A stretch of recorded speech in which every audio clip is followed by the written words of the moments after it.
Okay, should we get started? Okay, call the meeting to order.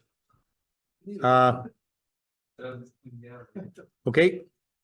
So, welcome everybody, and welcome to the folks online. I'm Mike Morrow. I'm the president of the St. John Center of the RESC, and I'm going to start with a land acknowledgement. We respectfully acknowledge the territory in which we gather as the ancestral homelands of the Beothuk, and the island of Newfoundland as the ancestral homelands of the Mi'kmaq and Beothuk. We would also like to recognize the Inuit of Nunatsiavut and Nunatuavut, and the Innu of Nitassinan and their ancestors as the original people of Labrador. We strive for respectful relations with all the peoples of this province as we search for collective healing and true reconciliation and honor this beautiful land together. So I'd like to welcome everybody. I have let me get that back over on this screen. There we are. We've got some announcements, and then we'll go on to our speaker. He's back there. So the RESC general meeting is on Sunday at 2:30 our time, right? And there is a link in your monthly bulletin if you want to register, and Sunday afternoon is maybe not the greatest time, but it is worthwhile to find out what's happening with your money in that. So I wouldn't insist that you register, but I'd encourage you to do so. Coming up, and we'll say a little bit more about this later on, but in August we have two of our big sort of annual events: the Star Party in Butterpot, Friday, August 9th, Saturday, August 10th, and the Terra Nova Night Sky Celebration, Friday, August 23rd and 24th. Our next meeting will be in September. We'll have a summer recap. I don't know if we'll have a speaker, but we'll probably have lots to talk about. And the meeting after that will be our annual general meeting. And I would encourage people to think about putting themselves forward to be executive, members of the executive, even if you just sort of get involved and see how things are working. That's kind of what we need to sort of, as we move along, have some renewal. So if you think you could stand that, and it's actually not that bad, I'd encourage you to get in touch with Randy or me and think about getting involved, getting started on something like that. A couple of sad announcements, and I'll ask Randy to talk to a couple of these. One is Michael Crawford, who is a member a number of years ago, died fairly recently, very young, and I'll let Randy say something about that. We're here, are we? Yeah. I'm sure some of you remember Mike. Mike was on the executive around the turn of the century, 2000 or so. Served on our GA committee, was vice president for a while. Tragically passed away of cancer at 46, only 5 or 6 months, just last week. Leaves behind a wife and a 7-year-old daughter. Mike worked for me at the computer center as a webmaster. So that was a very early on, back in the days of the web. So Mike did his BSc here at MUN, had an M education in UNB, and an MBA from the Royal Military College. Very heavily into the cadets and things, and enjoyed traveling. If you look at his Facebook page, it's Mauna Kea that he visited not that long ago. I won't say much about that. He was also into Aikido, as I was at the time. Yeah, so. And do you want to say something about the other? Not everybody gets a flag ceremony. Mike also served as aide-de-camp for Lieutenant Governors past 3. That's the last time I saw Mike. Was down at the July 1st ceremonies. He was he actually introduced me to Judy Foote at the walk past, so you can still catch his funeral online at the Basilica, and like I said, they did a beautiful flag ceremony for him. And if you want, Okay, and the other one, Florence McNealy, she passed away in January, but I guess the Yeah. funeral was this week. yeah, it's hard to have funerals and things in January. Again, same era. Florence was our treasurer for the General Assembly. And remember Gary Snow, any money we took in, he had to put in a plastic bag and count and all this sort of stuff. So he was the second in command of that stuff. So yeah, Florence left a son and a daughter. She was 90, had a full life. So we cherish both their passings and their contribution to the center. Okay, thanks very much, Randy. And the other one that I noted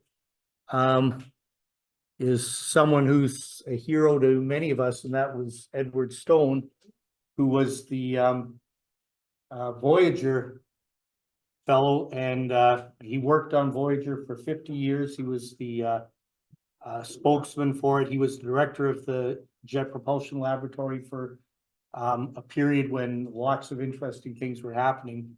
And I've got a link here, but if you're interested, you can see a picture of him, a younger picture in front of probably a model of Voyager, probably not the real one.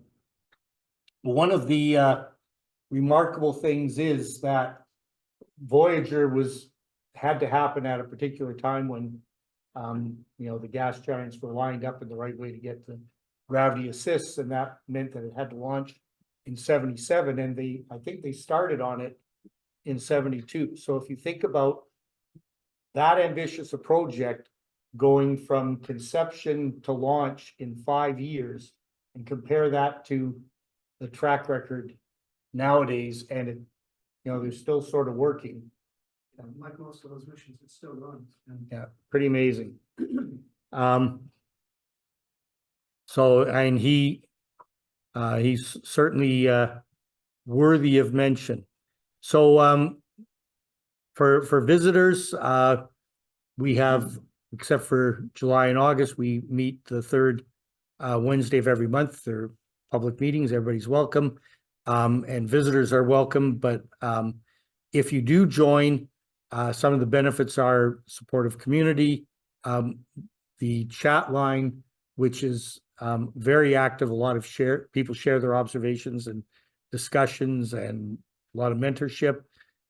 Some publications, the journal and the handbook. We do have some equipment that's available for rent, and occasionally we have member observing sessions. And there's a weekly newsletter that you can sign up for, and a monthly and I think you don't have to be a member for that, and a monthly bulletin that members get automatically. And so with that, we get to our main event.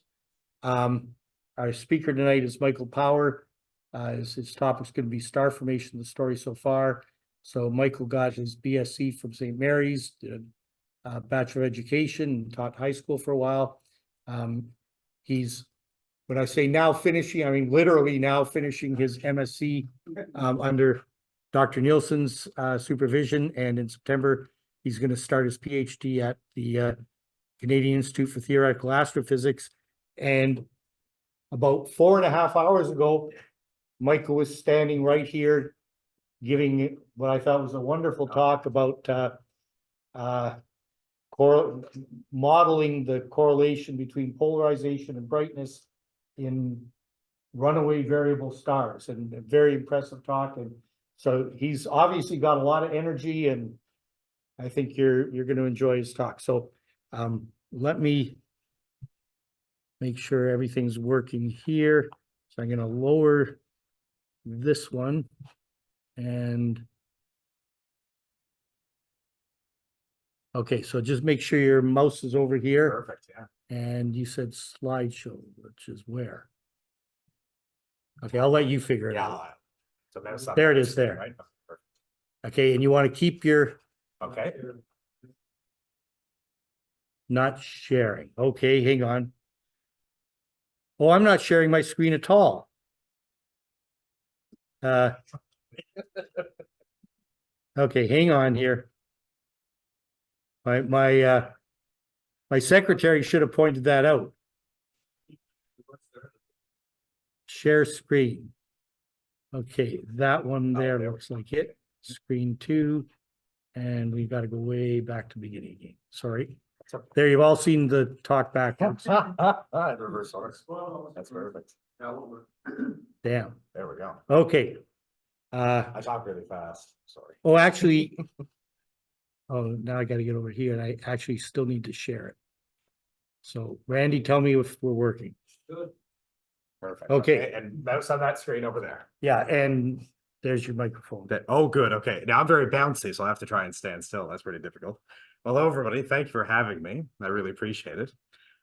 So yeah, my name is Michael Power. And I did just actually a few hours ago finish all of my stuff here today, which is very good. So I'm a little bit talked out, but I can talk anybody's ear off. So it's usually not too bad, you know? Alrighty, so today I'm going to talk to you about star formation and kind of what we know so far. But I'm going to be honest with you. We're kind of just dipping our toes in the surface because it's actually extremely difficult. And it's still kind of an open-ended problem in physics even today. So it's kind of cool. Alrighty. Oh, sorry. Right now. There we go. Okay.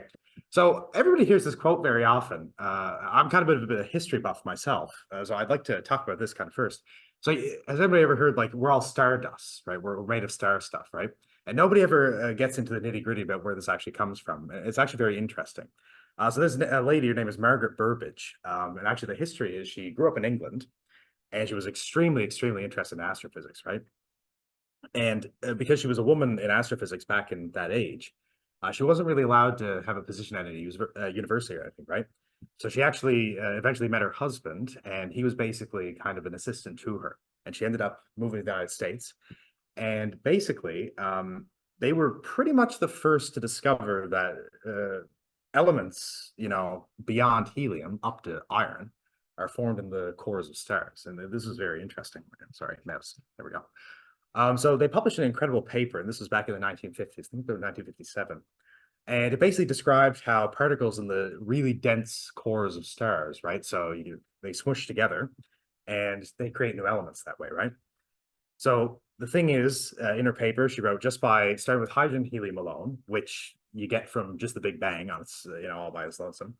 Stars can use the process of nuclear fusion, right? Which is like, take two hydrogen, smush them together, make a helium kind of thing. And the product has less mass than the two things that make it together, right? So Einstein says that makes energy, and that's how stars burn.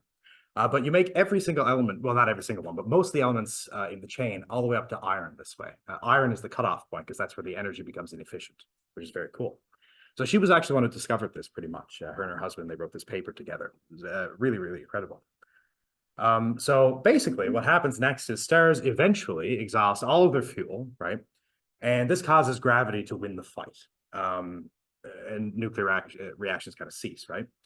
And what's very interesting, I was thinking about it this way, and I found this lovely video on YouTube for this, which is good. I usually have like a demo kit with you when I do things because I'm kind of bouncy, but anyway, I don't have any of that today, so it's fine. We'll use YouTube videos instead.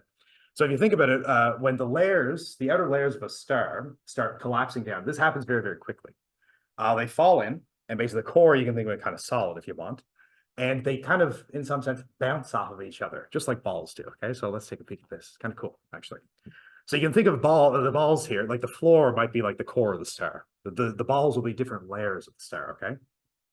So I don't know if you've ever done this before, but it's actually quite neat. And it's just a momentum thing, but it's kind of fun.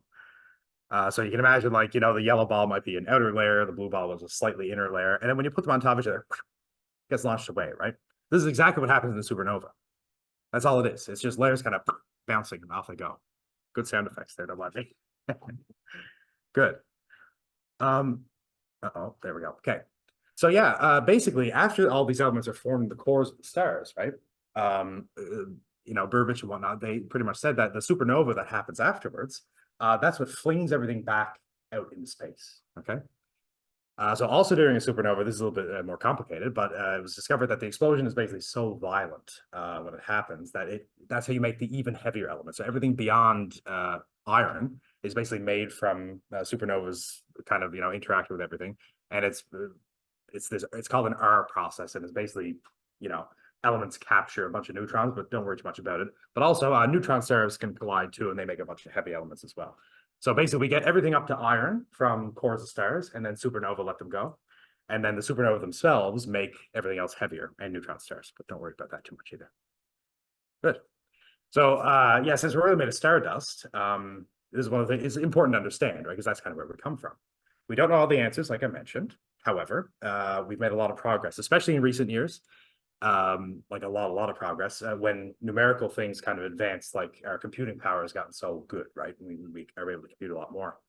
So as I go through this, we're kind of just, like I said, just kind of dipping our toes in the surface as we go. It's very complicated, but I'll try and break it down the best that I understand it as we dip through. So the first thing that's very interesting is magnetic fields. Now, this is typically like the physicist's bane, if you will, because it's very difficult. Electromagnetism is hard. And they're hard to understand. But I always think of them like this. So particles that have charge, say like electrons, or any element that gets really excited. So if you heat up an element enough, the electrons in the element get excited and then they jump off and they go away. So you're left with something positive instead of neutral. So these guys have charge. And basically, you can think of like a magnetic field, like it's the particles, they're forced to swirl around them. And they're stuck like that, okay? And they just swirl around in circles in the magnetic fields. And I like to actually think of them even a little bit deeper as like wires that wrap around on themselves, okay, and then go out as far as they want to come back, but they always have to wrap around. And the particles are kind of stuck like beads on that wire, okay, and that's how they work. They can travel along them freely, but they're totally stuck on the wire. They can't move, past them and stuff like that. But it's a little bit worse than that, and it gets a little bit complicated. So magnetic fields basically tell charges how to move, okay, they have to move along the wire. However, moving charges, they tell magnetic fields how to bend in some sense, okay? So this is the interplay between the two things. So particles have to move along the field lines, which are like the wires, but the wires bend according to how the particles move. It's a little bit complicated, right? You can imagine. But they play off of one another and they go from there. So keep that in mind as we go. Now we get to the fun stuff. Turbulence. This is one of my favorite quotes of, oh, sorry. Oh, yeah, no, it's there. This is one of my favorite quotes of all time, actually. It's a very interesting one. So we have Heisenberg. Anybody watch Breaking Bad? I'm a big Breaking Bad fan. No? Oh, I'm lucky. So Werner Heisenberg is the real Heisenberg, and then there's Walter White Heisenberg. But Heisenberg actually said this, which is a very interesting quote. He said, if I ever meet God, I'm going to ask him two questions. Why relativity and why turbulence? And then he said, I really believe he will have an answer for the first, right? So exactly, yeah. So the idea there is like, relativity is extraordinarily complicated and it's like insanely non-intuitive, but we get it, Turbulence, on the other hand, we don't. We pretend to understand it, but we don't know anything about it, really, okay? So that's what Heisenberg was kind of getting at. So, but again, full disclosure, we actually don't understand it, genuinely. So the Oxford Dictionary definition of turbulence, which is always the good starting place, right, is violent commotion, agitation, or disturbance in which the velocity at any point fluctuates irregularly. So all that's saying is like, it's chaos. Just things are happening all over the place. Go crazy. So one of the things that I always think of when I think of turbulence is turbulent mixing. So anybody drink coffee and you pour your cream in the morning, right? It looks something like this, It's all wavy, wiggly and stuff like that when the milk goes, well, cream or whatever you have going. I drink it black, but it's fine. I don't drink much coffee. As you can tell, I'm very hyper. So it's very bad for me. Yeah, exactly. Although this past week I've been drinking a lot of coffee, but that's okay. I'm starting to crash now, right? But yeah, so you see all these turbulent like eddies and wakes and things going along. And it's incredibly like violent, incredibly chaotic. And that's just what turbulence is, usually chaotic motion, right? Sorry. There we go. Okay. So we all have everyday experience with it, like I mentioned, the coffee, okay? But also, if you're traveling in a plane, now I'm terrified of flying, genuinely. I had a very bad experience flying one time, so it was not very good.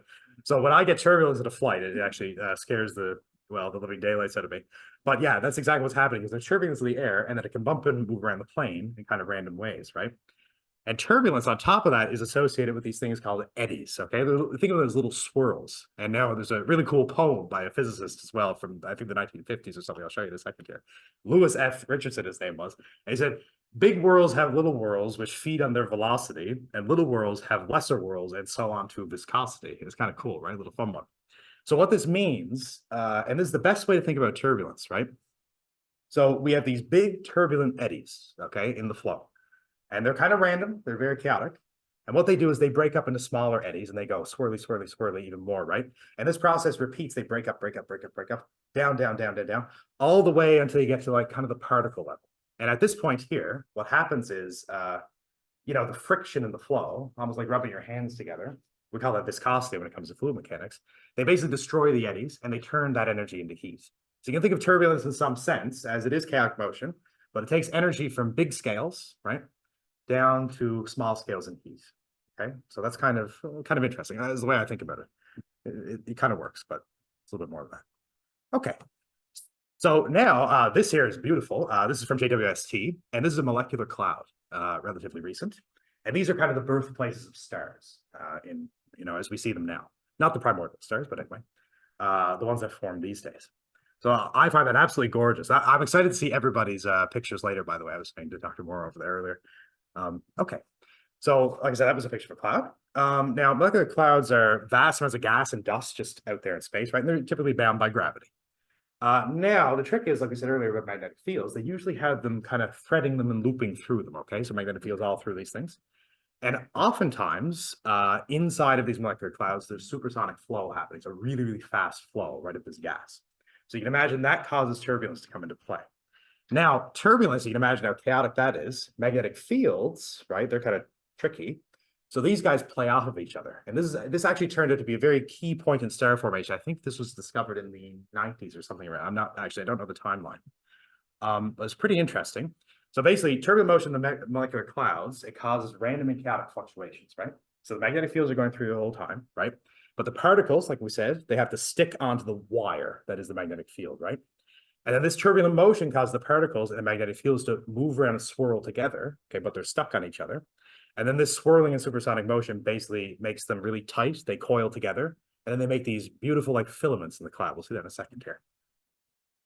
So this is a very interesting simulation. It's from a group down, I think Caltech, actually. I'm not 100% on that, but I think it's Caltech. And this is a simulation of supersonic turbulence in a molecular cloud.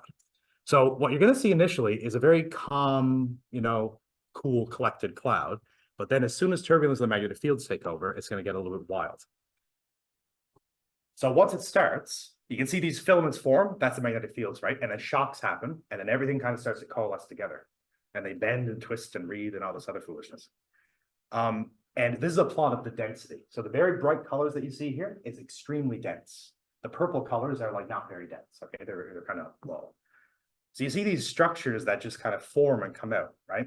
And they're extraordinarily dense. And this is where the star formation begins to happen.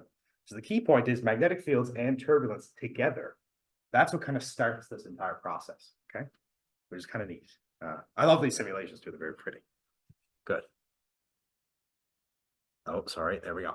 Okay, so now, once these filaments actually form with these extremely dense regions, gravitational collapse can start to take over. So once the density clumps together in these different regions, basically, right, the gravity, it starts to pull it all together because it's really clumped tight and close. There's a bit of a catch, though. So if you think about it, when material moves closer together, angular momentum comes into play. Okay, now if you don't know what that is, that's okay. So basically, I was thinking of angular momentum like a figure skater, and I have to mute this guy because there's a thingy there. I have one of these, by the way, at my home back in Cape Breton. I love this. They're my favorite things in the world. So we look here. I'm just going to mute him. This thing here. So you can imagine a star collapsing, a gas cloud collapsing is just like a figure skater pulling in weights. Okay, what happens when they do that? Well, they speed up. Why? Well, it's because this quantity called angular momentum has to be conserved. But don't worry too much about that. You can actually see it visually here in 2 seconds if he hurries up for it. That'd be nice. Once I will skip ahead just a little bit. There we go. Okay. So he'll spin this around. So this is the amazing thing about this stuff. You can just like pull it. I don't know if you've ever seen this before. It's really neat. Super cool. Good for high school kids, by the way. Well, it's really illustrative. So you spin it, right? And this is like the molecular cloud when it's very large, okay? But then gravity starts to pull it back together, and that's when he's going to pull the string, and you'll see what happens. Then it goes. Oh my God, come on. There we go. It spins up really fast, right? And that's what happens. Very interesting, right? So this is precisely the same principle that applies in molecular clouds. So when they're this big, they spin very slowly, but as they start to collapse, they really rapidly rotate, just like that. Okay, like really rapidly, right? That's the thing. So what happens here is when the stars first collapse, they begin to spin up insanely fast, right? And that's due to the angular momentum conservation. And you can imagine this here. So if you ever take a really hard right turn in your corner, which I often have to do in St. John's because I find somebody who to hit me and they're around here without using their signal light. And then you feel like you're being thrown right to the left. So if I take a hard turn this way, my body tends to go like that, right? And this is exactly what happens in the material around the protostar that's trying to collapse. It's spinning up so much because of the angular momentum and it wants to be thrown outward. So basically what happens here is the protostars actually cannot collapse yet and start their nuclear burning, okay? And, you know, we know that stars exist to burn, so how the hell does nature get rid of angular momentum? Again, it starts from magnetic fields. So this is actually a very interesting solution here. Nature's very clever, much more clever than we are. So think about charged particles that act like beads on a wire again, right? Let me get this here. There we go. Good. And you can imagine how a rapidly rotating star would twist up a magnetic field, start to wind it, right? So eventually what happens is actually incredible. So if you pretend for a second, I had like a bead, if this was a wire, I start going like this, what happens? The bead goes, right? It doesn't get flown off, right? And that's precisely what happens to the particles in the protostar. So the magnetic fields get twisted and turned around as like a bead on a wire, they get kind of spun and then they eventually go, whoop, right?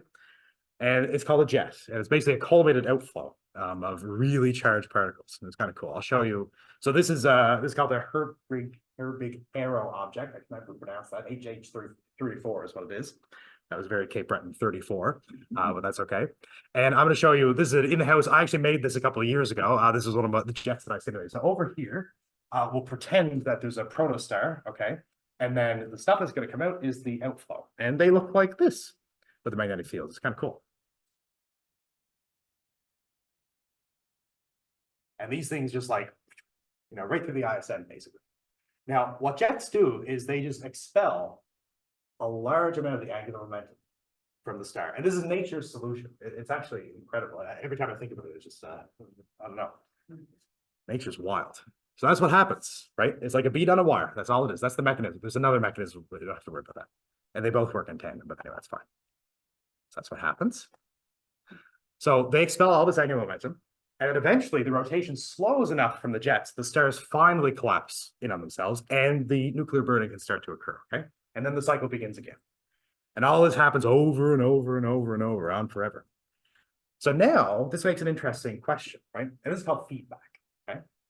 So all the processes that we discussed so far, these are happening all the time in these molecular clouds, right? And sometimes things happen first. Sometimes other things happen later. Okay, so a jet might, you know, shoot out, hit another star over here. This one might do something else. A supernova might happen here, burst out there. And, you know, maybe they launch them away, whatever, like runaway stars, who's talking about something like that. So all these processes tend to influence one another in these large molecular clouds. So we missed a few things along the, well, more than a few things along the way. It's very complicated. But there's things like magnetic braking, okay? That's kind of weird. There's something called ambipolar diffusion. That's if something is not fully ionized, it's a little bit neutral, so it tends to, you know, neutral particles are allowed to go by magnetic fields, but charged particles can't. They're like a bead on a wire, so they drag each other. Fragmentation of stellar cores, that's how you get binaries and, you know, multiple things like that. It's a very rich field of research, really, where theorists, computationalists, and observationalists, that we all work in tandem together and trying to find a unified theory of this stuff, right? So learning more about this will really tell us where we came from. And now, this is the best part, we had to look at a really, really cool simulation from Caltech. So this stuff here, this was in I think it was 2021 or 2022. So all these mechanisms that we just talked about are happening in the same place, okay? It's extremely neat to see. So give me 2 seconds, we'll fire this up here. So this is a molecular cloud, okay? There we go. And you can see like the turbulence and whatnot start to form these filaments, right? So here they are. There's the filaments. Eventually, we'll see gravity. We're very zoomed out. So gravity will start to collapse and you'll see little dots and specks. And these are the stars, okay? Once the stars begin to form, exactly like we talked about, those magnetic fields are going to coil and whirl around. And eventually, they're going to launch off a jet, okay? These jets are going to feed back into the molecular clouds. And then they're going to form more stars and more and more. And eventually, there's a supernova too, which is kind of cool. So stars are starting to form now. We should see some jets very shortly, I think. It was an amazing simulation. Yeah, it's pretty cool, right? Jets soon. At some point, I swear we see jets. I mean, yeah, so there's the stars, here they come, right? So they're moving around and stuff. And shortly, somebody's gonna launch a jet. Okay, see, there's a bunch of stars. There we go, there's a jet. And there's a bunch of stars right here. See how much is the cluster right there? Quite a bit, so lots of, there's lots of jets there, right? So it's feedback out in, right? And then you can imagine, so these guys are getting hit by this jet. That's a lot of cluster of stars right there. They're going to form together, coalesce, all this other stuff in big jets. It's crazy. Yeah, so much fun. So this is kind of the, this is what happens.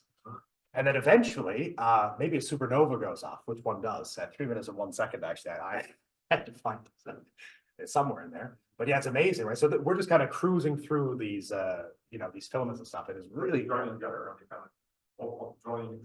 Yes, yeah, exactly. So some of them will collide, join together, stuff like that. Yeah, exactly. Yep. So that happens when mergers happen, all this other stuff. And then yeah, that's right. And there's a bunch of jets. Look at that. It's crazy. That's wild. Did you see any of that going on in Iran yet? Yeah, not yet. I wish I was more on observations. I'm not. Yeah, you can. I think in the little star nurseries and stuff, you probably can, right? Yeah. And okay, I think that was no, wait, no, where'd it go? I measured that. I looked at this earlier, tried to see up there. Oh, problems. Oh, it's still going. Don't mind me, sorry. There we go. So more and more again.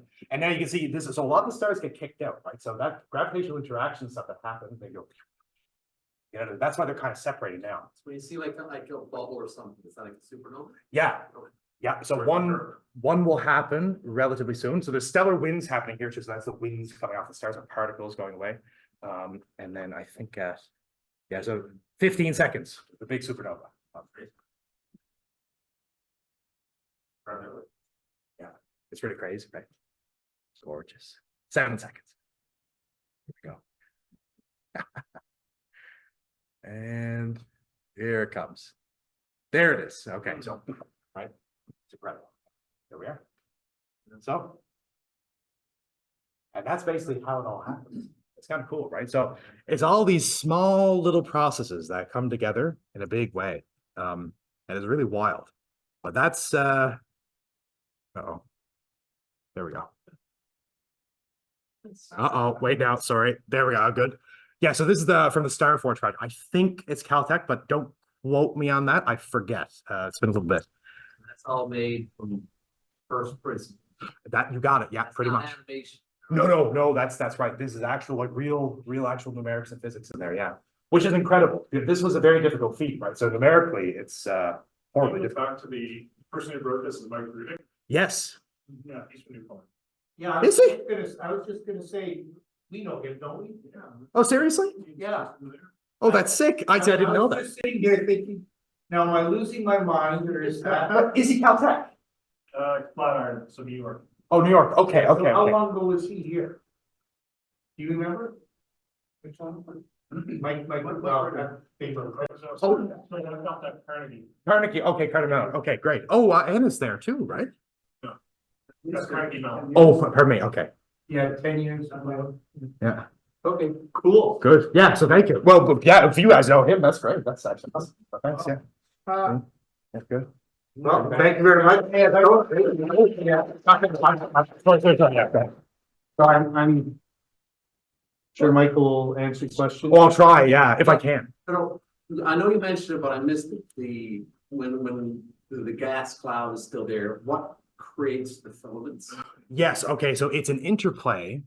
Usually, there's a lot of stuff going on, but it's mostly interplay between turbulence, so really chaotic motions, and those magnetic fields that kind of string through. So what happens is the turbulence, it affects those magnetic fields, okay?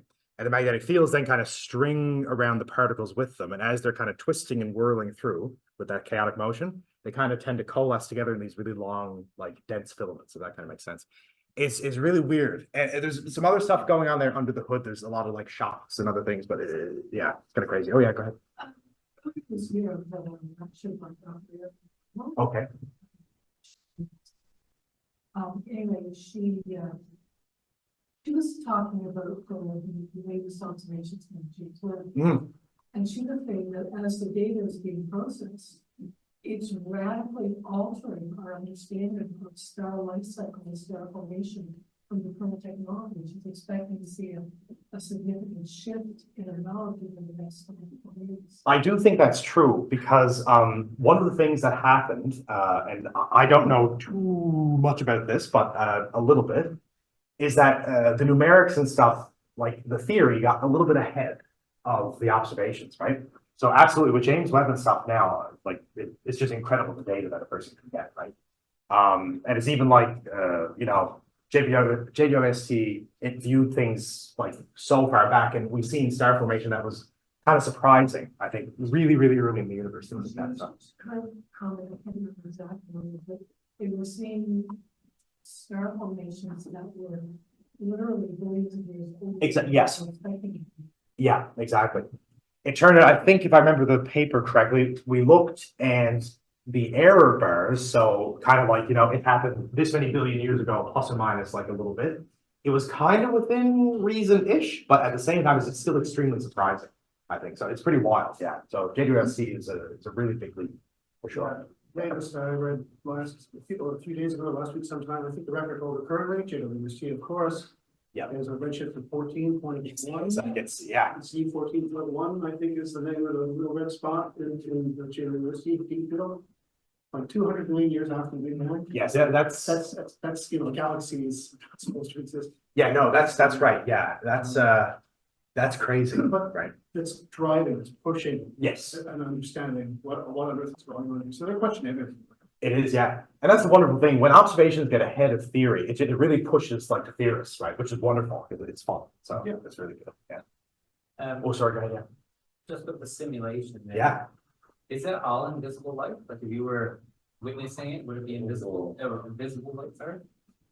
Probably not everything, no. Okay, so all that simulation there, like the red and stuff. Yeah. Jets as an example, a lot of them I think are in radio, but It's easier to observe a lot of them. yeah. So I think a lot of I'm not too familiar with the observational part, but yes, I would say not all visible light. But a bit of it would be for sure. But I think a lot of the jets and stuff, yeah, radio, and then yeah, there might be X-ray stuff in there too at some point, but I'm not. Kirby aerojets are visible. Okay. Oh, right. Yeah. Are often visible. Any other questions? Yeah. Oh, yeah.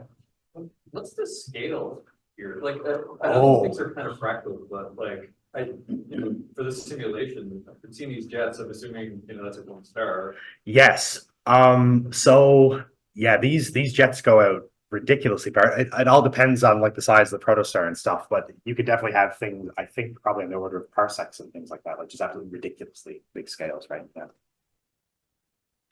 Like crazy. Any other questions? If not, let's thank Michael. Thank you. And you got to give. Oh, you didn't have to do that. Oh, God. Well, thank you. Dr. Well, I appreciate that. You got to wait for the next part. So Oh, good. when somebody gives a really good talk, we Okay. don't forget about them, Oh, okay. right? And now with Zoom, just because you're a few thousand That's miles true. away, Yes. doesn't mean you can't give another talk. Very true. And so you'll be doing lots of interesting stuff in the next Good. few years, Perfect. and we'll Thank we'll you. keep you in our list. I definitely will. I'll definitely go back. Well, thank you all. I really Okay. appreciate it. Yeah, thanks. Thanks. Excuse me. The next thing I want to do is do a little recap of International Astronomy Day, which was exactly a month ago, almost exactly a month ago. May 18th. We excuse me. We had talks about the eclipse from Jim, Stacy, and Nikolai. And for the first time in many years, I was pointing at Nikolai. Putting a YouTube video up with those talks in them. Oh, okay. Thanks for, yeah. So what Randy's saying is that there's going to be a YouTube video with those talks coming up. We've, for International Astronomy Day, we've had several years where I've stood out in the clouds and in the cold. And people have gone by and wondered why I was there. But this year we actually had some solar viewing, and it was pretty interesting. And I'll show some images from that in a minute. Chris had a telescope. Sue Hart and Tim Carrick were working together, and I had one. Gary was doing planetarium shows, and I'm afraid that ended up with Gary in the hospital for 2.5 weeks.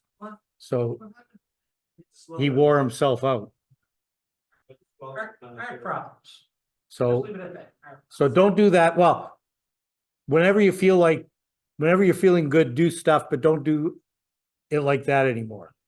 Okay, so we're happy to see you're back, and sorry we put you in the hospital for 2.5 weeks. 16 planetarium shows. And Marcellus and Chris were doing telescope help in the celestial room, and Randy, Craig, and Robert had a lobby display. So here's a few pictures, the solar viewing out front. There were a few hundred people went through that day, right?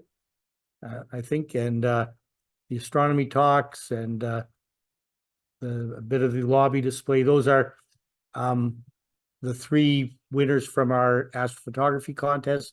So they're on display, and I guess they're still there in the geo. Right.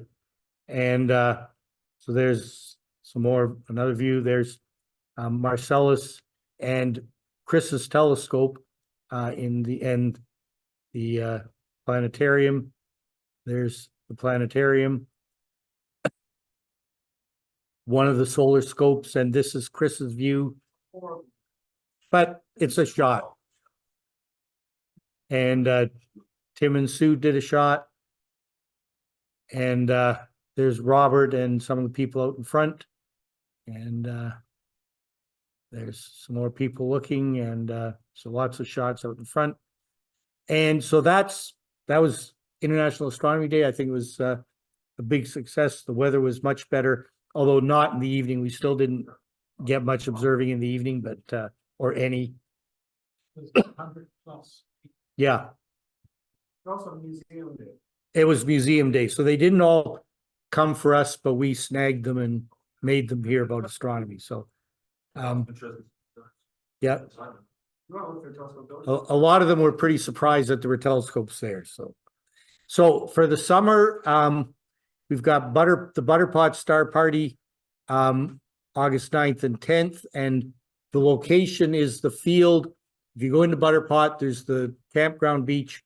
There's a comfort station not too far from that, and then there's a field behind, and that's where we set up. So there'll be public viewing Friday evening, and then Saturday afternoon solar viewing, and then more public viewing Saturday night. And everybody's welcome, and we'd like to have as many people out for that as possible. And then for many years, we've been doing an event with Terra Nova National Park, because we helped them get their dark sky preserve designation. And so in August, as many of us as can go out there and help with the night sky celebration. So this year it's scheduled for 23rd and 24th. So we'll have, I gave away the joke there. We'll have public viewing on Friday evening, and that's in the Newman Sound Campground at the Activity Center, and that tends to have a lot of kids. That tends to be quite an active spot, but it's a lot of fun. Normally we can see a couple planets. And then Saturday afternoon, we go to the visitor center, which used to be called Salton's Brook. That's where the touch tank is, and do some solar viewing there. And then Saturday evening, we have public viewing at Sandy Pond, and the park sort of gives us one of the parking lots, and the public can park in the other parking lot. And that, I haven't checked what's up this year, but typically we're getting Saturn by then and Jupiter, and it's a lot of fun. So if you can help with either event, but especially with the night sky celebration, let me or Randy know about that. So we don't need a huge number of people for Terra Nova, but the more we have, the better. So then I get to our observing this month. And so when I was starting, so I start putting together these slides, pretty soon after our last meeting. And things were pretty quiet for the first couple of weeks, and this is why you've all forgotten this, right? But this is what we saw for at least 2 weeks of the last month. And but things picked up and we got a lot of observations, and I had a lot of fun putting together the observations this month because there was a lot of different kinds of things, and you'll see as we go through, and I'll ask for some help as I'm going through things. So we had lots of solar imaging. So we now have, I've lost count. Let's see, at least 5 C stars in the group. David Coffey has one too. Okay, so lots of these. So people are having a lot of fun with these. So this was May 23rd. That must have been a very rare sunny day that point in May.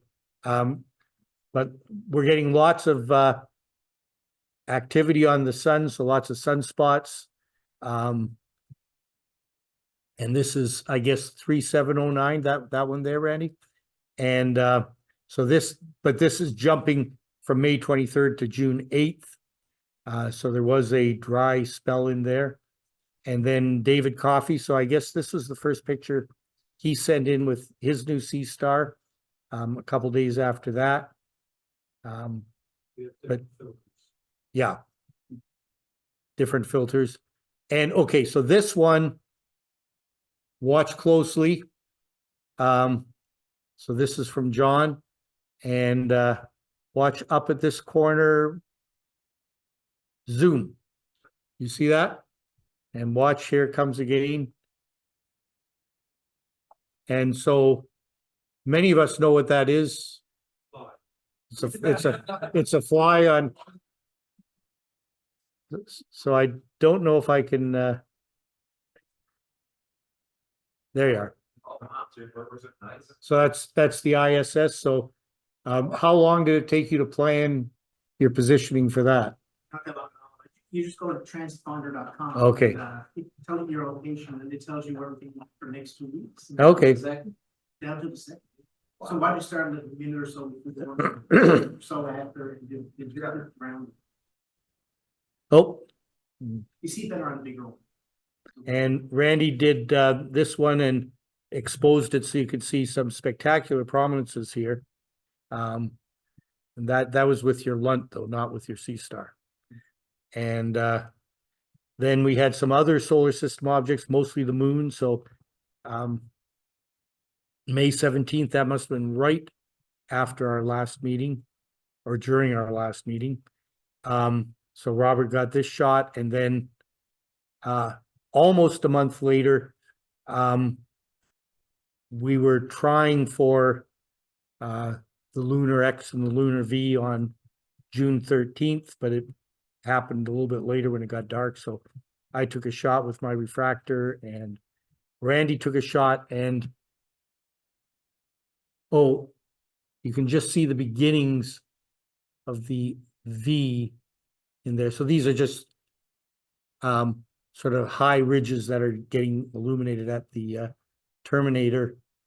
And Jim Stacy got the lunar V quite nicely with his Maxitov, his old telescope.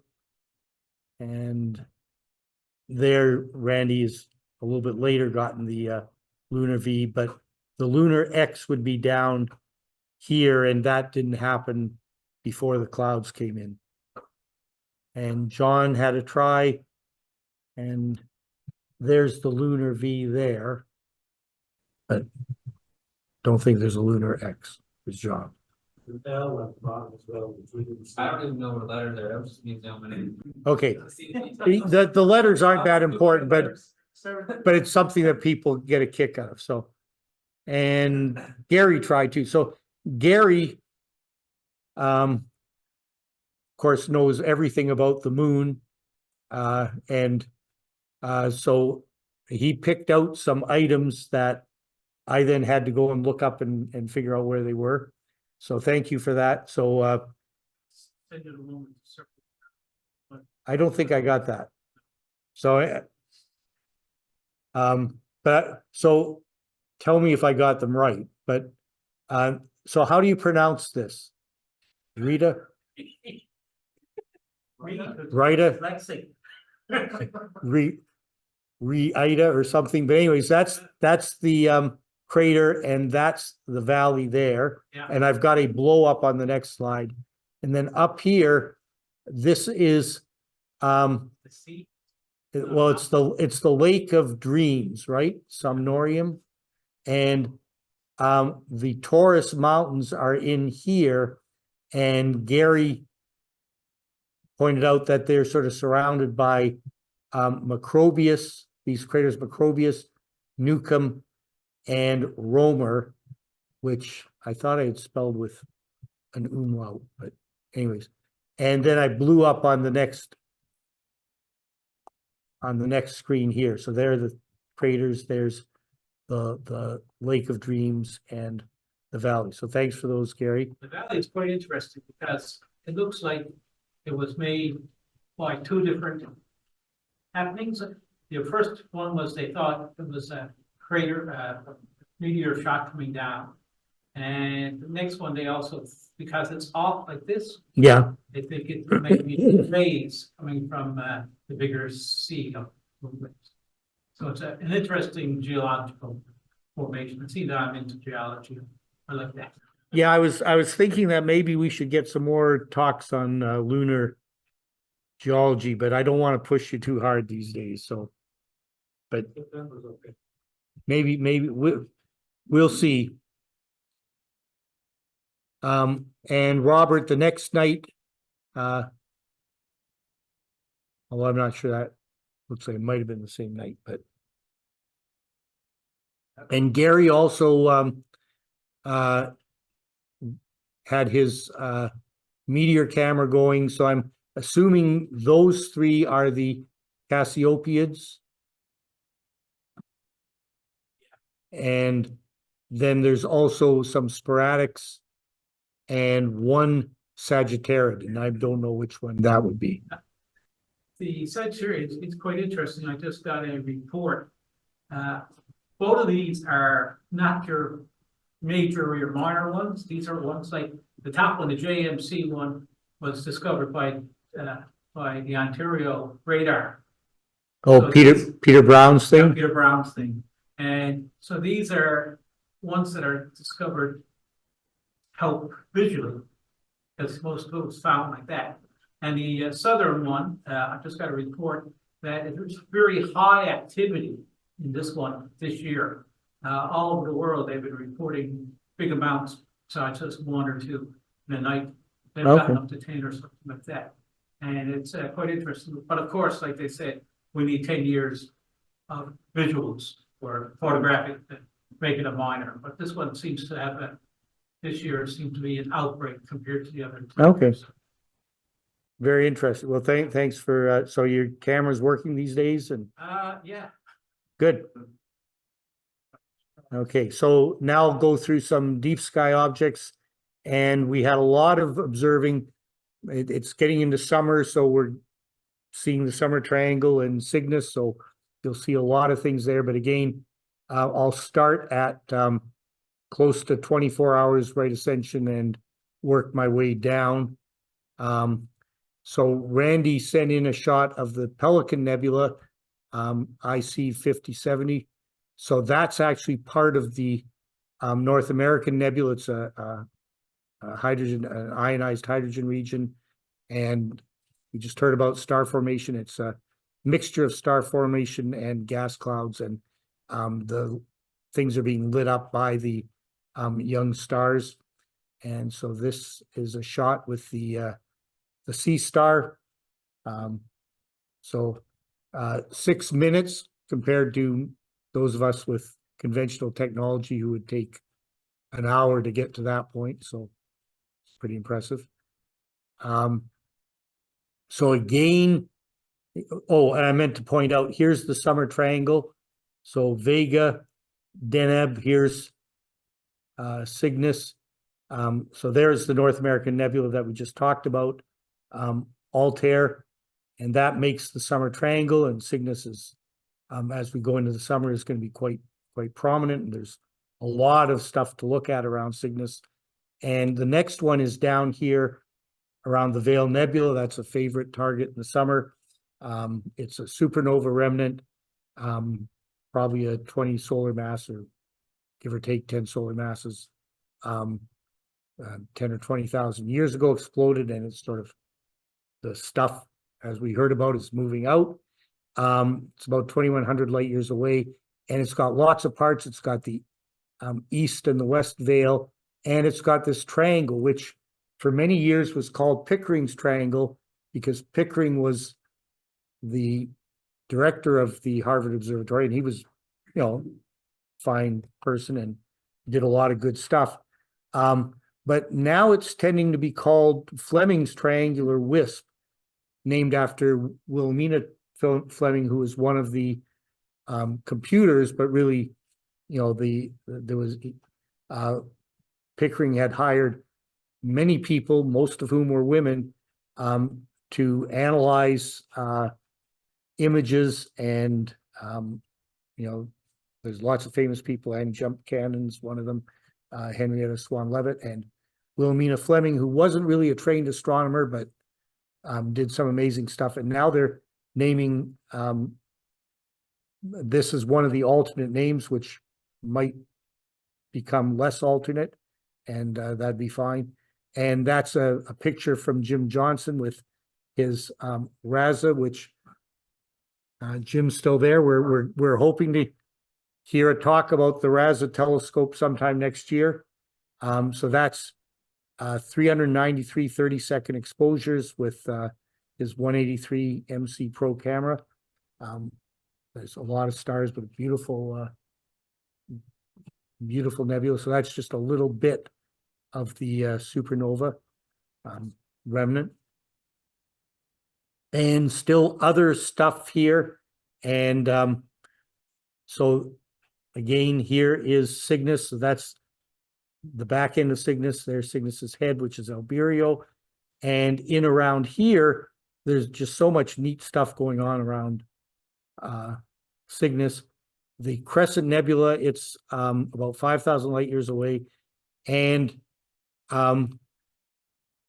so when you look it up, it says fast stellar wind from a Wolf-Rayet star is colliding with material. So material that escaped from that star earlier is drifting away, and then fast stellar wind is hitting there. And again, the same kind of thing we were seeing, and sort of lighting it up. And so I'm going to ask Chris to tell us about Wolf-Rayet stars. I just think of them as crazy old stars, but That's basically it. Massive, formerly massive stars that have shed most of their envelopes in the red giant phase. So there's really little left of the core that's still burning. It's massive enough to still be burning in some cases. They come in two types. They're classified based on things you can see in their spectra, nitrogen features or carbon features, or both, especially helium, because the hydrogen's been mostly blown away. It's a lot of helium. But like you say, you know, they start off as 10, 20 more, up to 100 solar masses, and they whittle themselves down by blowing off their envelopes. They're usually metal rich. That's probably why their envelopes blow off so well, because they're very easily lifted off by light pressure. metals being everything heavier than helium. Yeah, astronomers simplify it hugely, right? It's hydrogen, helium, and metals. It's very easy. Metals are anything that have more than 2 electrons.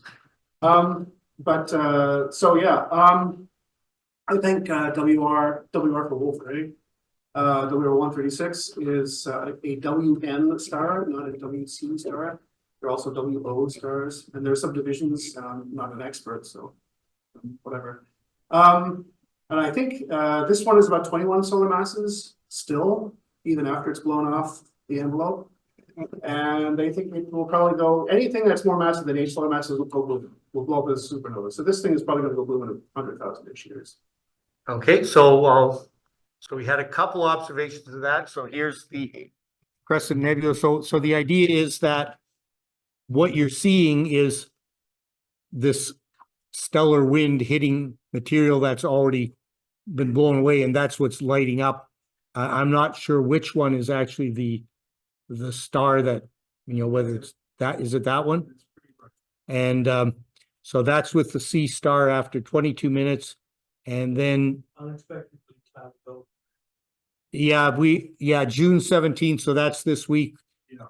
We've had a couple nights that started out clear and then closed in on us. And Jim Johnson did the same one. This again is with the RASA Very Fast Telescope. So this is 40 1-minute exposures. And so you can see some of the detail there, and you can see some of the nebulosity around it. It's amazing. So- I think Jim, if he's there, Jim said that he started these exposures before it was fully dark. Yeah, Um, Jim is here. Jim, go ahead, Jim. Yeah, the majority of those exposures were taken before nautical twilight, let alone, or no, astronomical twilight, sorry. Yeah, and that was this week. That was about the only way to get very much. Yeah, well, it clouded over at 11 o'clock in my area, so Yeah. rather disappointing, but that's it. Take what you can get. Yep. that filter passes only hydrogen and oxygen, O3, one of the two O3 lines, and cuts out. Yeah, so that might have helped a bit, actually. Yep. The L extreme filter. Can you zoom in on that? No. Not without bad things happening. I'm right at my sort of technical limit with, you're lucky you're seeing anything at all. And so I'm going to go back to Chris for another one down at this end. And this one is, I was saying that I really enjoyed putting together the observations this month because there's a bunch of stuff I'd never heard about. And this is one of them, Campbell's hydrogen star, which I guess your hope is to do some spectroscopy on eventually. Yeah. And so it's related to Wolf-Rayet stars, but it's probably a WC. Well, it is a WC, a more carbon star, but it's not very big. And I'll show the picture that, so there, Chris has two pictures. And I'll go to this one here. And you want to say a bit about what that thing is? So I threw together this primitive little spectrograph and I wanted to try it out. And compact planetary nebulae or protoplanetary nebulae are really, really high surface brightness, and they're small. This is ideal for a not very sensitive instrument with small image scales on the back of a small telescope. And I actually didn't know about this for some strange reason. This object, and I said, oh, perfect. Campbell's hydrogen star, it's like Campbell's vegetable soup. It's the same syllables. This thing is only angular size of only about 5.5 arcseconds. So I thought, okay, let's start off by taking a pretty picture of it. So this is 37 4-second exposures of the field. There's only about 0.15 degrees high and 0.25 degrees wide. So this is a small piece of sky. Again, to put it to scale, the star itself, which is a Wolf-Rayet star surrounded by a shell of a red shell, mostly hydrogen, light, and carbon, and so on. About the size of the red spot in Jupiter, same angular size, right? So about 5 times the size of that little red spot would be Jupiter in the middle of it. So this is a planetary imaging type image done with 4-second exposures. I tried it again with 1/4-second exposures, and that's the other square picture where you can hardly see anything. But if you can see there's a white dot in the middle of red. So I actually managed to tease out the star in the. But every time I tried to then put the spectrograph on this thing, it would cloud over. This has happened 3 times now. That's kind of the theme this. That's the theme for this. So I don't actually have. I've got a really crude spectrum here if anyone wants to look at someone else's. But yeah, you see features of carbon. You only see hydrogen in nebulae. You see in well ionized, where there's lots of excitation, and the gas is optically thinner. You see not only permitted lines from hydrogen and helium, but you see metal lines and all kinds of rich this, that, and everything else. For something like this is a little thick block. You see hydrogen, and you see lines from carbon and some helium, apparently. The Wolf-Rayet, and this is only about half a solar mass. That's all that's left. This is an old star. That it's still around means it was never more than 8 solar masses, because it would have blown up as a supernova if it was more than 8 solar masses. So this might even be tens of millions of years old, or even 100 million years old. And it's metal rich, as all wolfrites are. Really, that's sorry. How did they get defined as a wolfrite star? Well, yeah, It's really efficient. yeah, I know. It shows wolfrite spectral signatures, but even though it's so small now, it was more massive once. Yeah, but that, you wouldn't lose 99% of the mass, right? It's probably a rich string. Just a low mass star that's rich.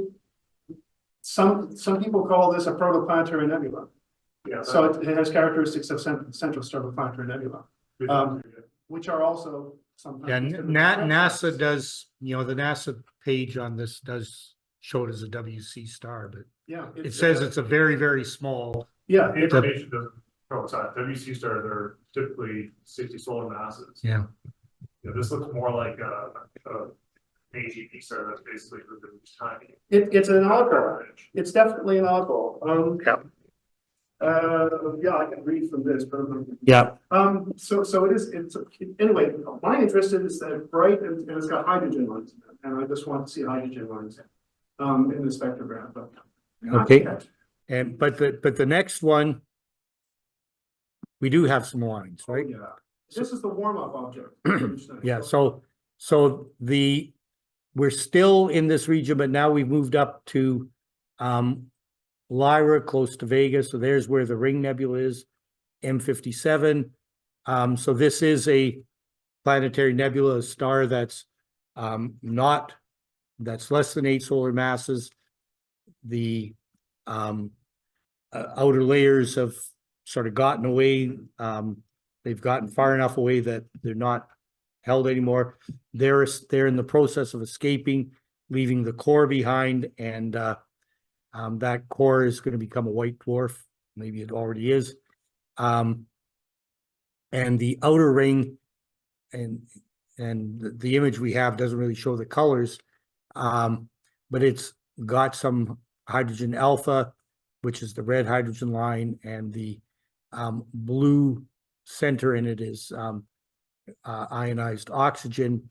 And what I found, the comment was that the nebulosity has probably been expanding just for a couple thousand years, and it's probably going to disappear after, going to dissipate after a few more thousand years.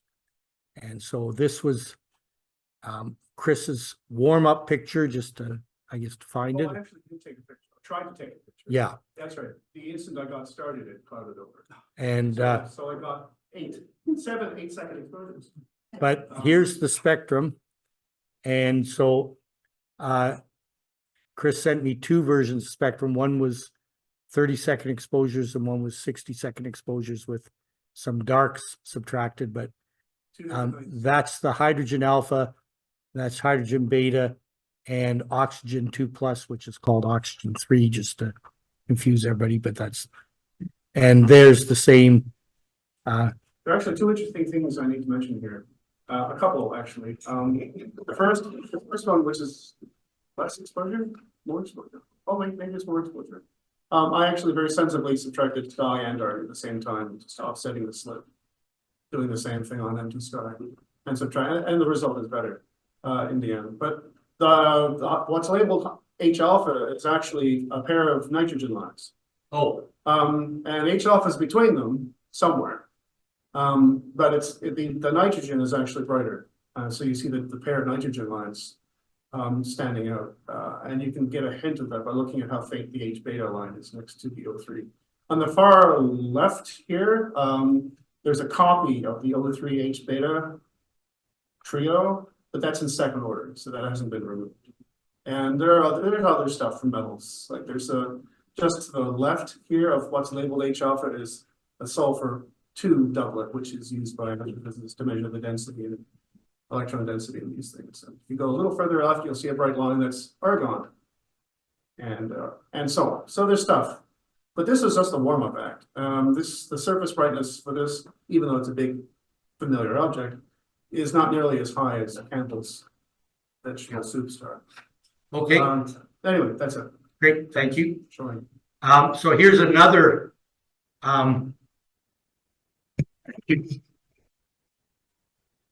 the director was giving me, direction. So this is another one that most of us hadn't, come across before. And, this is a planetary nebula, in Hercules. And I've already sort of said what, planetary nebula is.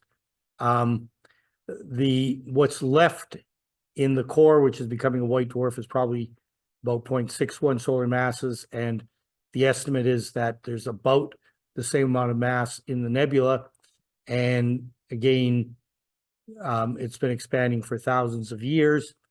And so this is Able 39, and it's hard to look this up with Stellarium because Able 39 gets you to the galaxy list rather than the planetary nebula list. So this is another designation for this one, but it's just a beautiful image from Bernard out in Central. With the blue, You can- shows up much better. It looks a lot better on the screen. Let me just turn off more lights.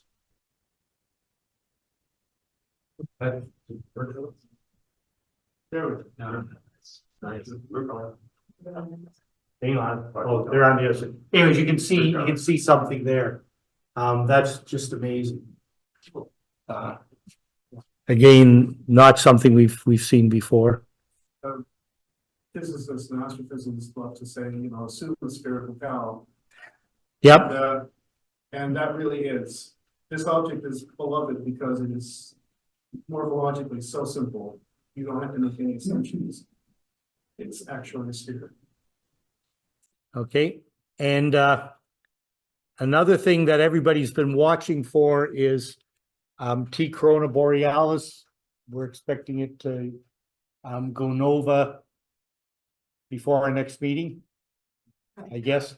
So people have been doing lots of it's a recurrent nova, so it's a red giant and white dwarf, and the white dwarf is the accreting material from the red giant. When it gets enough some fusion will start again, it'll brighten up. The last outburst was 1946, and it's due. It's Like it could have happened an hour ago. could have. Seriously, look, square, look up tonight. And so people have been getting images of it, the sort of the pre-images. So we've got a few of them. John with his C star. So there is, I guess that's with the DSLR, the one on this side.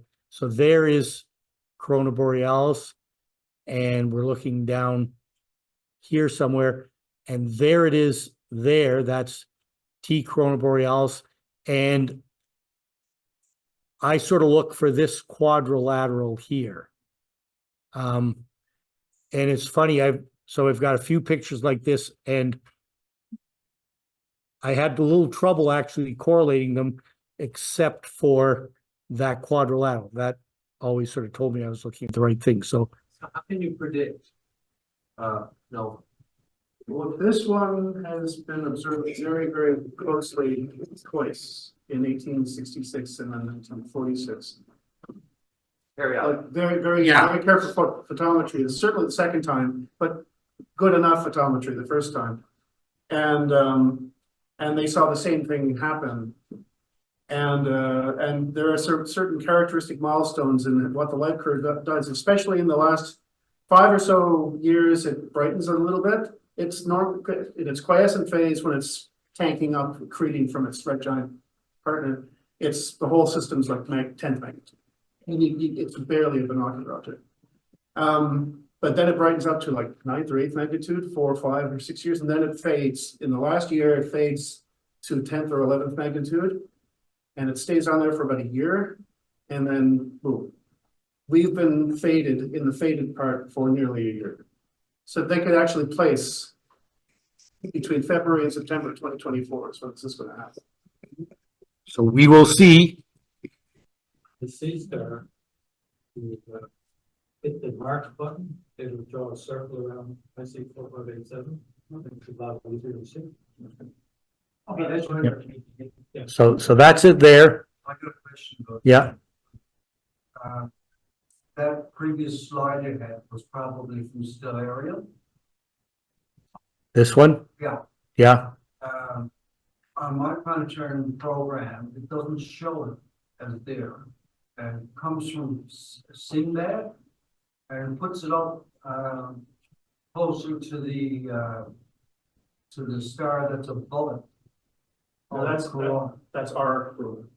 Or else. There's No, another, it's T, this T comes out on the, T is southeast or whatever it is, west of Epsilon. yeah, I ran my picture through astrometry.net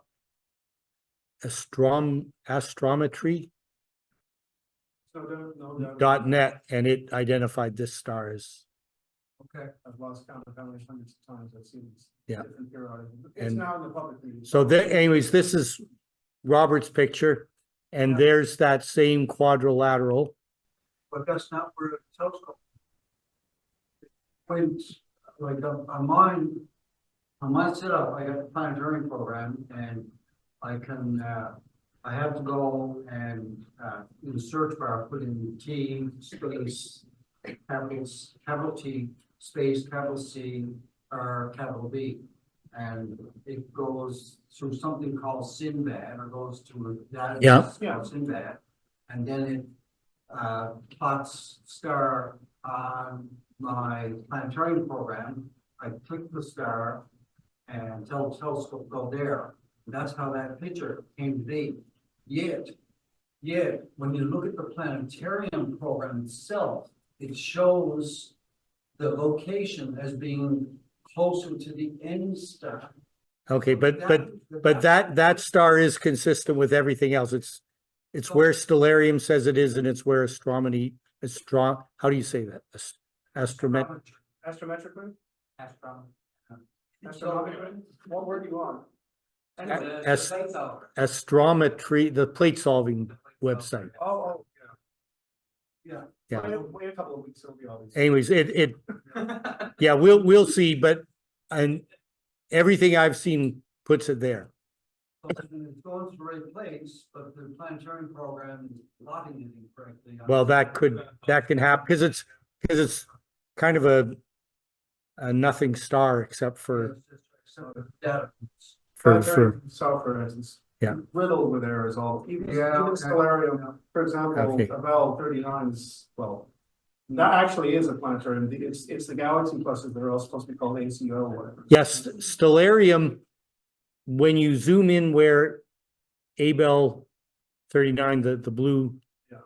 sphere is, when you zoom in there, there's actually a picture of it in Stellarium, but it's not in the database. If you click all around there, it doesn't give you anything. But the picture is there. Yep. Anyways, so this was my shot, and again, there's that quadrilateral, and that's sort of how I'm finding it. If you're taking a shot in that area, this shape is what I would look for, and that's, Will it be like, how bright would you expect, like, It, right? no, I don't think so. Polaris, right. In 1866, it got to magnitude 2, which is Polaris, and in 46, it got to 3, which is still as bright as anything in the handle of the asterism. So when Betelgeuse goes up, yeah, that would be great. Oh, We'll see that, yeah. There is a very small chance, as is true with every time a star goes nova, that it will hit, that it's about to hit the Chandrasekhar limit and instead go to full Monty and go kaboom, in which case you'll see it at any time. Okay, and Robert did another shot, and there's that quadrilateral again. And, so let's see, we also had, John did an image of a globular cluster M3, one of our, favorites. So, globular clusters are, important. One of the reasons they're important is that, the stars are all about the same distance away. They tend to be older stars. This one's billions of years old, lots of stars. And this particular one, they say that it's metal rich, which just means lots more than just hydrogen and helium. And so where that is, there's the Big Dipper, there's Arcturus, arc to Arcturus, and it's just sort of off that arc. And so there's another one of our sea star pictures. So thank you for that, John. And so there's lots of stuff to see, and we'll see some stuff around the Big Dipper.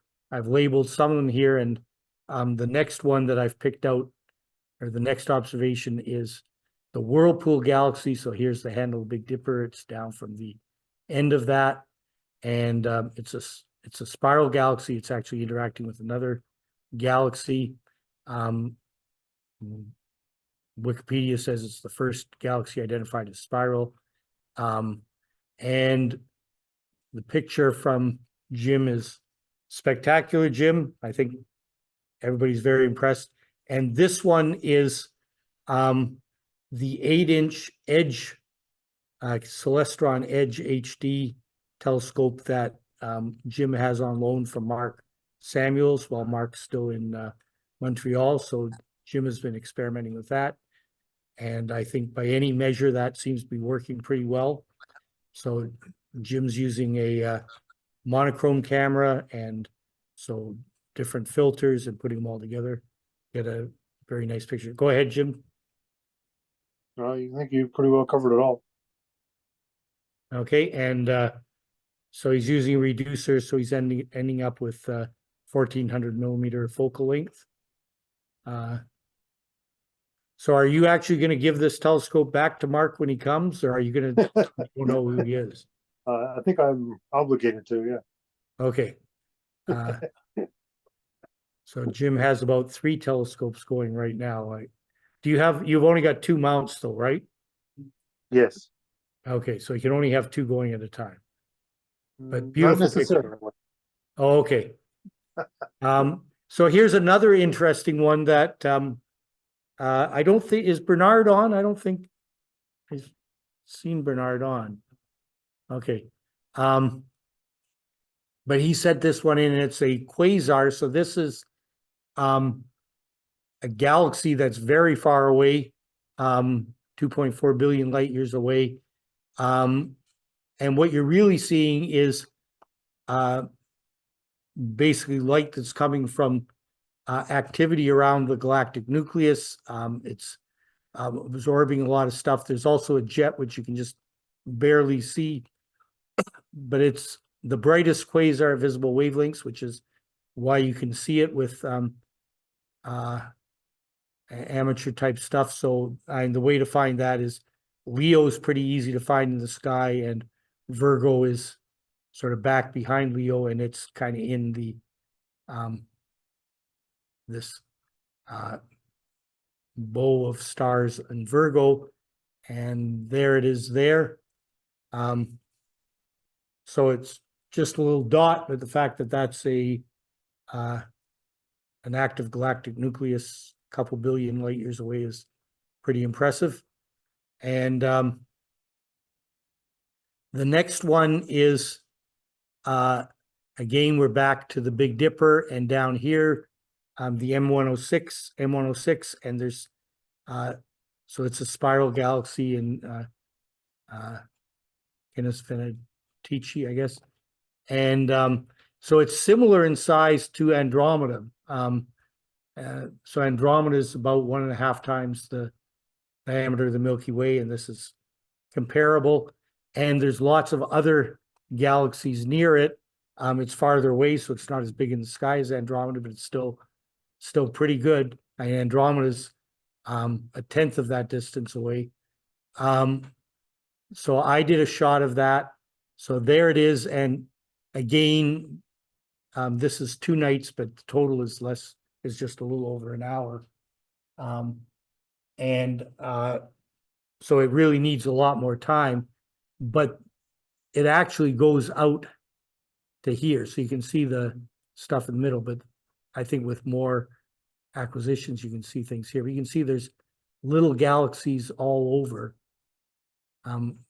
there's one there and there's a little one there. So that's a fun, so this with an 80mm refractor. And Jim Johnson, Jim tried that, but didn't get it yet, right?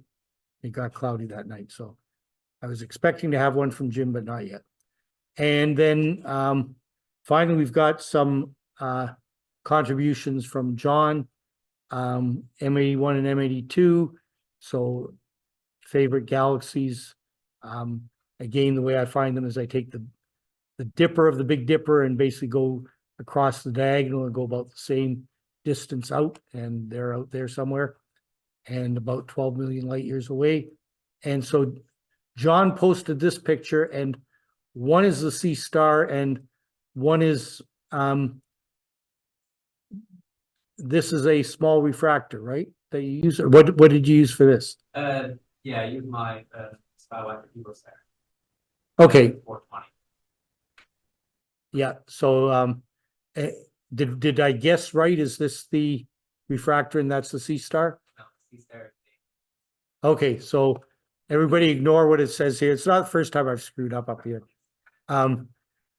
So this one's the C star and that one is your refractor. Very good. And you can see some of the hydrogen alpha in the center there. Very, very nice. And then you sent along this picture, but this was with the refractor, right? Yeah.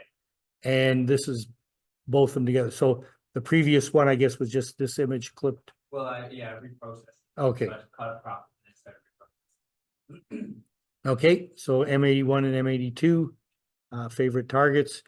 And then a finish up, I grouped these ones all together because this was more of a either showing off or a tour de force from Jim Johnson.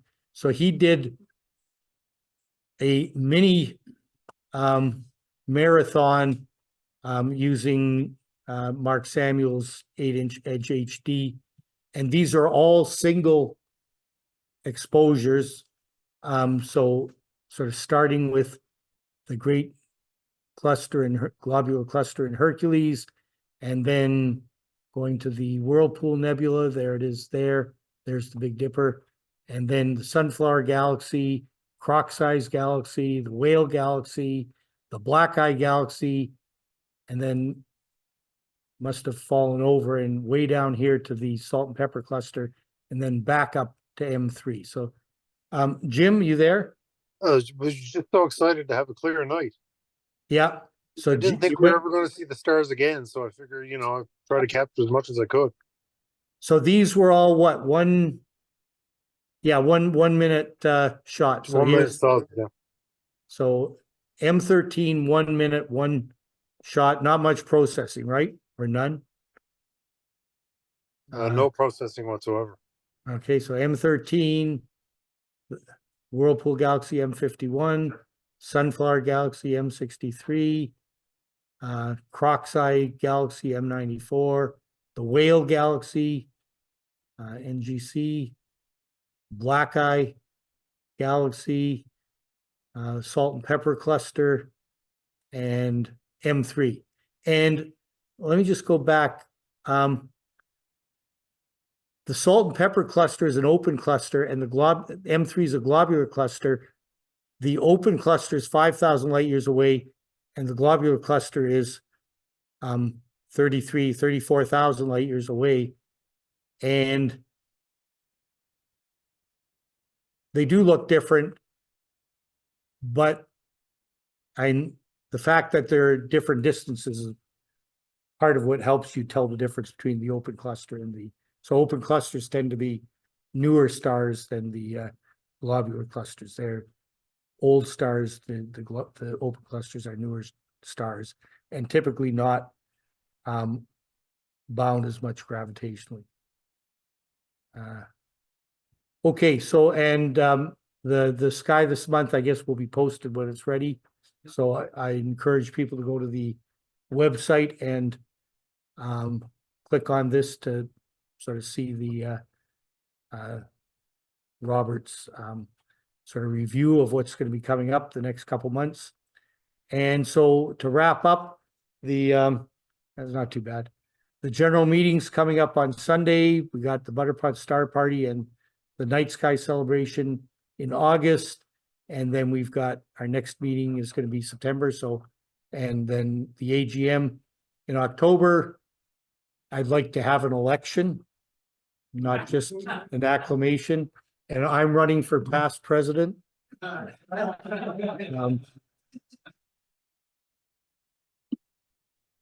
I was thinking when I was getting ready that there was something I was going to ask Randy to say. Can you think of anything I've missed in the announcements that I should have said? Okay. Well then, have a good summer, and thanks for coming, and thanks people online. And take care, and hopefully see you at one of our events. We may have some of observing events that will get announced as we go on. Yeah, Randy. We've had a generous offer from Firefly Books, sending us a couple of hundred copies of the 2024 Sky Almanac. We'll be distributing those at these events. They're also sending a copy of Night Watch, Sky Atlas, that we can do with the prizes or people. Okay, and thank you to Firefly for that. That's a very generous offer. The other thing is I posted on the talk line that I had a few books, 3 of which have already been grabbed, and there are 3 left up here that people are welcome to come up and grab. One is The Origin of Time by Thomas Hertog, The Little Book of Cosmology by Lyman Page, and Starborn by Roberta Trotta. And so what I'd ask is, if you could take one of those books when you're finished with it, just post on the chat line that it's available, see if somebody else would like it, and sort of circulate them. And as I get more books and Cynthia makes me get rid of them, I'll sort of filter them into the same sort of thing. And you guys are welcome, if you can get ahead of these guys, to get one too. So thanks everybody, and have a good summer. And we have some coffee and some pastries, and that's it. Thank you. Well, thank you. And thanks folks online. And you see still a few people there. So Craig, Jim, Bob, David. Hi, David. I don't know who Elite Book is, and Richard. Hi, Richard. And coffee. Okay, I'm going to